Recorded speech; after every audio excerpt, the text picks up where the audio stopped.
ಯತೀಂದ್ರ ಸಿದ್ದರಾಮಯ್ಯ ಹೇಳಿಕೆ ಹಲ್ಚಲ್ ಸೃಷ್ಟಿಸಿದ್ದು, ಯತೀಂದ್ರ ವಿರುದ್ಧ ಶಾಸಕ ಇಕ್ಬಾಲ್ ಹುಸೇನ್ ಕಿಡಿಕಾರಿದ್ದಾರೆ. ಹೇಳಿಕೆ ನೀಡೋರು ವರಿಷ್ಠರ ತೀರ್ಮಾನಕ್ಕೆ ಕಾಯಬೇಕು. ಈ ತರಹ ಹೇಳಿಕೆ ನೀಡಬಾರದು. ಅವರು ಈಗಾಗಲೇ ಚರ್ಚೆ ಮಾಡ್ತಾ ಇದ್ದಾರೆ. ಡಿಕೆಶಿ ಸಿಎಂ ಆಗೇ ಆಗ್ತಾರೆ. ಜನವರಿ 8 ಮತ್ತು 9ರವರೆಗೆ ಕಾಯಿರಿ ಅಂತ ಯತೀಂದ್ರ ವಿರುದ್ಧ ಆಕ್ರೋಶ ವ್ಯಕ್ತಪಡಿಸಿದಲೇ ಡಿಕೆಶಿ ಪರ ಬ್ಯಾಟ್ ಬೀಸಿದ್ರು.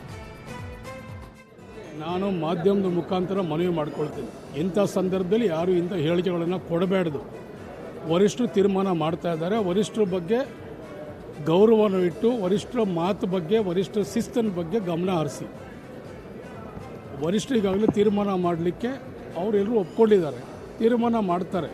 ಸುಮ್ಮನೆ ವಿನಾಕಾರಣ ಹೇಳಿಕೆ ಕೊಟ್ಟು, ನಾನು ಈಗಾಗಲೇ ಹೇಳಿದ್ದೀನಿ, ಎಲ್ಲದಕ್ಕೂ ಪಕ್ಷಕ್ಕೆ ಹಾನಿ ಮಾಡುವಂಥ ಹೇಳಿಕೆ ಇವೆಲ್ಲನೂ ಕೂಡ ಯಾರೇ ಆಗಲಿ ಇದ್ದ ಹೇಳಿಕೆಗಳನ್ನು ಕೊಡಬೇಡ್ದು ಅಂಥೇಳಿ ನಾನು ಮಾಧ್ಯಮದ ಮುಖಾಂತರ ಹೇಳ್ತೀನಿ. ಡಿಕೆ ಅವರು ಮುಖ್ಯಮಂತ್ರಿ ಸಿಎಂ ಆಗಿ 5 ವರ್ಷ ಸಿದ್ದರಾಮಯ್ಯ ಮುಂದುವರಿಯುತ್ತಾರೆ ಎಂಬ ಯತೀಂದ್ರ ಹೇಳಿಕೆಗೆ ಶಾಸಕ ಯತ್ನಾಳ್ ಪ್ರತಿಕ್ರಿಯಿಸಿದ್ದು, ಸಿಎಂ ಮಗ ಹೇಳಿದ್ದಾರೆ ಅಂದ್ರೆ ಅದು ಅಧಿಕೃತ ಅಂದಿದ್ದಾರೆ. ಯುದ್ಧ ಮುಂದುವರೆದಿದೆ ಎಂದಾಯ್ತು. ಅಧಿವೇಶನದಲ್ಲಿ ಇಡ್ಲಿ ತಿಂತಾರೋ ದೋಸೆ ತಿಂತಾರೋ, ಒಬ್ಬರ ಕಪಾಳಕ್ಕೆ ಒಬ್ಬರು ಹೊಡಿತಾರಾ ನೋಡ್ಬೇಕು ಅಂತ ಯತ್ನಾಳ್ ವ್ಯಂಗ್ಯವಾಡಿದ್ರು. ಧಾರವಾಡ ಪೊಲೀಸರು ಭರ್ಜರಿ ಕಾರ್ಯಾಚರಣೆ ನಡೆಸಿದ್ದಾರೆ. 51 ಕೆಜಿ ಗಾಂಜಾ ವಶಕ್ಕೆ ಪಡೆದಿದ್ದಾರೆ. ಎಸ್ಪಿ ಗುಂಜನ್ ಆರ್ಯ ನೇತೃತ್ವದಲ್ಲಿ 15 ದಿನದಲ್ಲಿ 2ನೇ ಬಾರಿಗೆ ಕಾರ್ಯಾಚರಣೆ ನಡೆಸಲಾಗಿದೆ. ಕಳೆದ ವಾರ 35 ಲಕ್ಷ ಮೌಲ್ಯದ ಸ್ಪಿರಿಟ್ ರೇಡ್ ಮಾಡಿದ್ದ ಪೊಲೀಸರು 2 ಆರೋಪಿಗಳನ್ನು ಬಂಧಿಸಿದ್ರು. ಇದೀಗ ಆರೋಪಿಗಳ ವಿಚಾರಣೆಯಲ್ಲಿ ಗಾಂಜಾ ವಿಷಯ ಬಯಲಾಗಿದೆ. ರಮೇಶ್ ಮತ್ತು ಜಾನ್ ಇಬ್ಬರನ್ನ ಪೊಲೀಸರು ವಶಕ್ಕೆ ಪಡೆದಿದ್ದು, ಬೆಂಗಳೂರಿನ ರೂಮ್ ಒಂದರಲ್ಲಿ ಸಂಗ್ರಹಿಸಿದ್ದ 13 ಲಕ್ಷ ಮೌಲ್ಯದ 51 ಕೆಜಿ ಗಾಂಜಾವನ್ನ ಜಪ್ತಿ ಮಾಡಲಾಗಿದೆ. ಯತೀಂದ್ರ ಸಿದ್ದರಾಮಯ್ಯ ಹೇಳಿಕೆ ಹಲ್ಚಲ್ ಸೃಷ್ಟಿಸಿದ್ದು, ಯತೀಂದ್ರ ವಿರುದ್ಧ ಶಾಸಕ ಇಕ್ಬಾಲ್ ಹುಸೇನ್ ಕಿಡಿಕಾರಿದ್ದಾರೆ.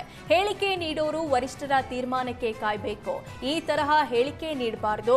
ಅವರು ಈಗಾಗಲೇ ಚರ್ಚೆ ಮಾಡ್ತಾ ಇದ್ದಾರೆ. ಡಿಕೆಶಿ ಸಿಎಂ ಆಗೇ ಆಗ್ತಾರೆ. ಜನವರಿ 8 ಮತ್ತು 9ರವರೆಗೆ ಕಾಯಿರಿ ಅಂತ ಯತೀಂದ್ರ ವಿರುದ್ಧ ಆಕ್ರೋಶ ವ್ಯಕ್ತಪಡಿಸಿದಲೇ ಡಿಕೆಶಿ ಪರ ಬ್ಯಾಟ್ ಬೀಸಿದ್ರು.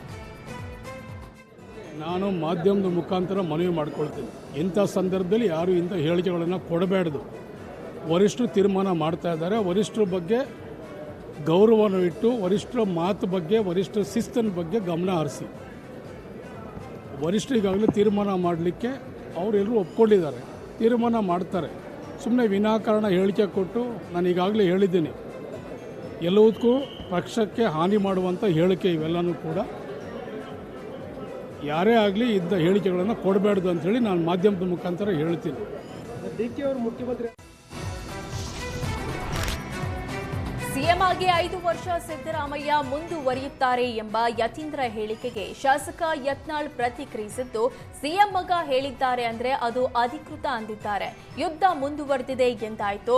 ಅಧಿವೇಶನದಲ್ಲಿ ಇಡ್ಲಿ ತಿಂತಾರೋ ದೋಸೆ ತಿಂತಾರೋ, ಒಬ್ಬರ ಕಪಾಳಕ್ಕೆ ಒಬ್ಬರು ಹೊಡಿತಾರಾ ನೋಡ್ಬೇಕು ಅಂತ ಯತ್ನಾಳ್ ವ್ಯಂಗ್ಯವಾಡಿದ್ರು.